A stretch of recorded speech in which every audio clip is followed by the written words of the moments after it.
Please help me welcome the one and only Miss Angela Burton. How you doing?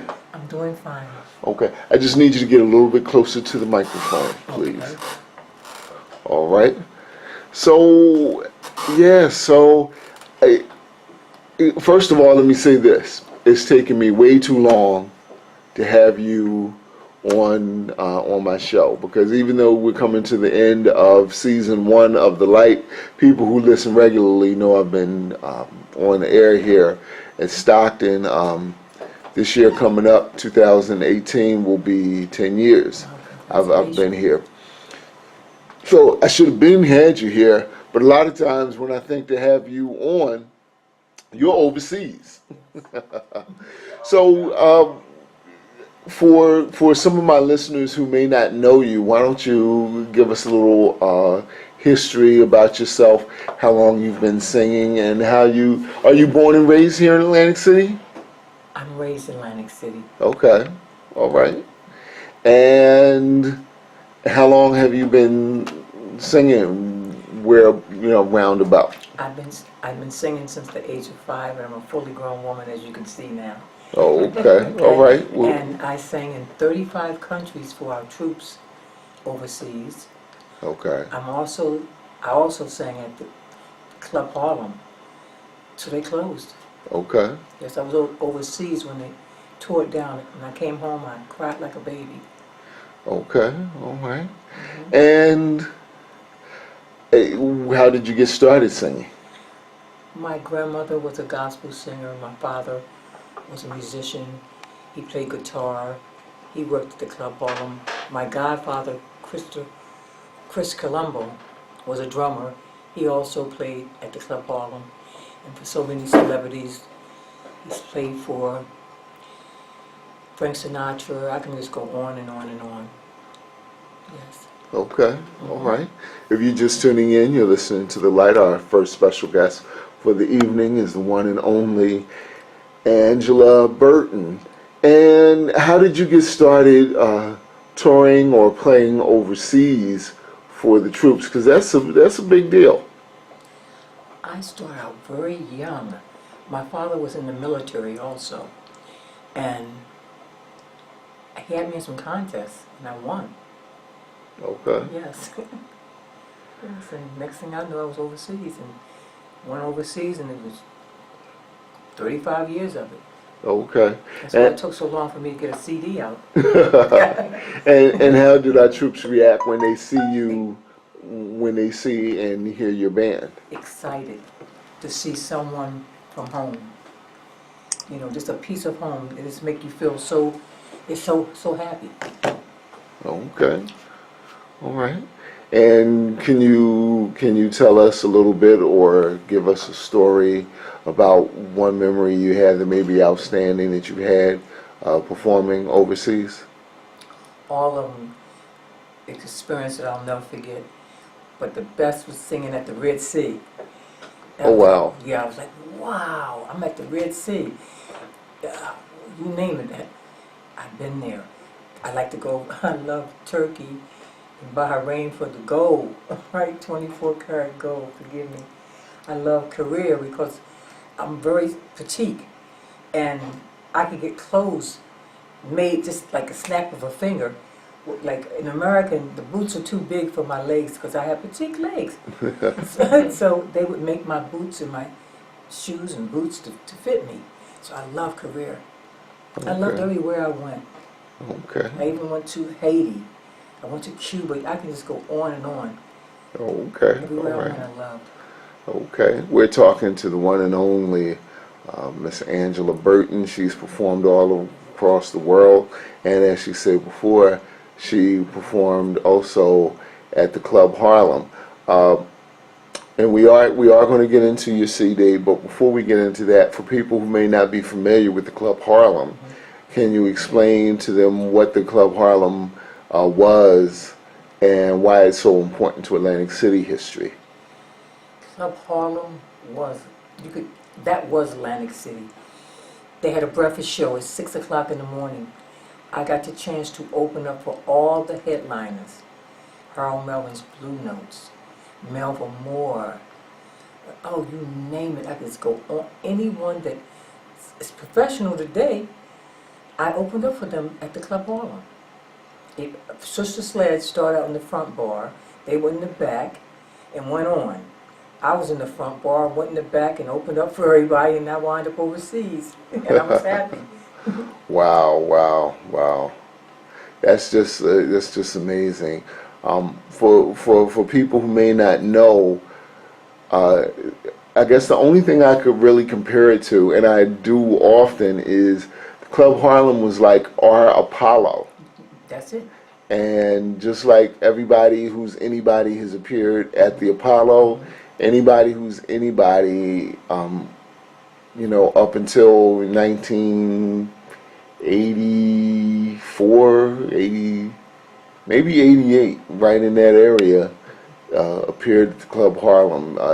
Will Smith, when he was part of DJ Jazzy Jeff and Fresh Prince, everybody from him going on back to Sam Cooke, Sammy Davis Jr. Sammy Davis Jr., our own Patty Harris used to dance there. Oh, yes. So, Atlantic City's rich history is tied to the Club Harlem. And I hope one day somebody will get the money and the good sense to rebuild it, because we definitely need something on that spot, and not no little fake memory thing. We need a building and where we can put on those shows and bring that magic back to Atlantic City. Yes. All right, so like I said, speaking of bringing the magic back, I was blessed to be the DJ for the Kentucky Avenue Renaissance this year. Shout out to 5D, wherever you are. I don't know why you couldn't do it, but I was glad to step in and do what I could. I had a great time. And your band, Angela Burton and Passion, took the stage and was phenomenal, as always. And you gave me the best CD that I've come across in a while, Pain and Passion. Now, it's Passion and Pain. So tell us about that. Passion and Pain. Ooh, I love that CD. It's my CD, you know? And I have 4 originals on there. Okay. And 3 covers that I, remade. Okay. Also on number 2, You Know How to Make Me Feel So Good. Harold Melvin's in the Blue Notes song. Our former mayor, Lorenzo Langford, is singing on it. Michael Bailey is singing on it, and Paul Hall is singing on it. Oh wow, that's great. A lot of people don't know that Lorenzo Langford used to be part of a singing group. Yes, and can sing. And can sing very, very well. Yeah.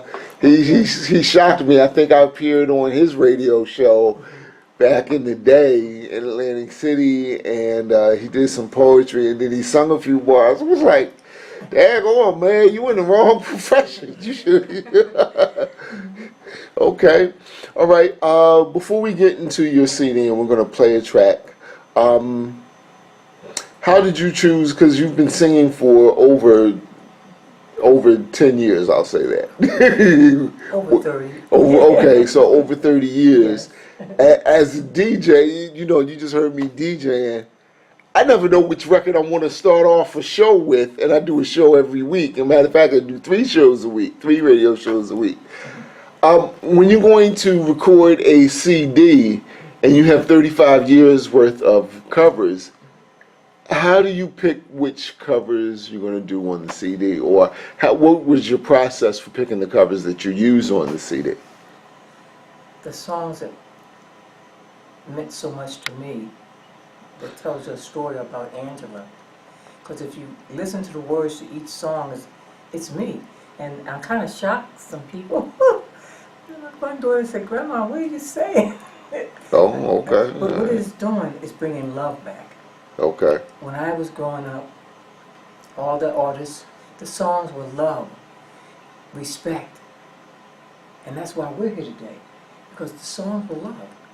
And Right. that's what I'm trying to bring back, is love. Okay. Well, shout out to my man Steve Young. One of the things I love about the Kentucky Avenue Renaissance and why he puts it on, one of the reasons he says, and I love this, he says because you have two things going on that really, captured what was happening at the Club Harlem. With the Kentucky Avenue Renaissance, and you saw it there, you saw young kids maybe as old now as 18, 19, 20 years old who have never seen a band ever. Yes. Never seen people play live instruments, and definitely not with the proficiency of the artists who came out. I had a 17-year-old on stage with me, and it was his first time in life ever performing with a band, and he was so excited. There you go. And by the same token, you have older people who have never seen live hip hop perform. So, what a great way to bring all that together right there in Atlantic City. So, I'm glad that I could be a part of it. Super honored to be a part of it with you. And, so everybody, the new CD is called Passion and Pain.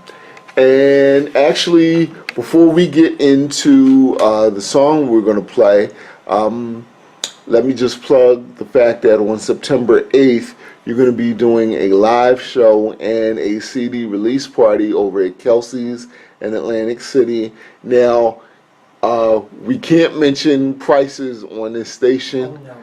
But we can, but we really can't, because my managers will come over here and start unplugging stuff, so we don't want to do that. But I can say it's free to get in, but you still need to reserve your table so you have somewhere to sit. Yes. And we want you to patronize Kelsey's and make sure that they're taken care of, because they're doing you a solid by allowing you to have your CD release party there.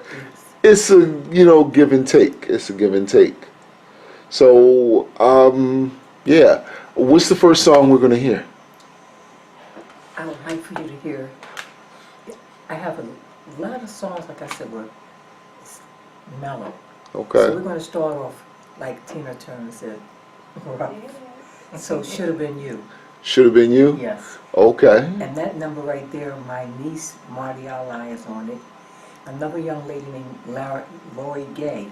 She works with Legends. And my goddaughter Severn, they're all background. Okay. All right.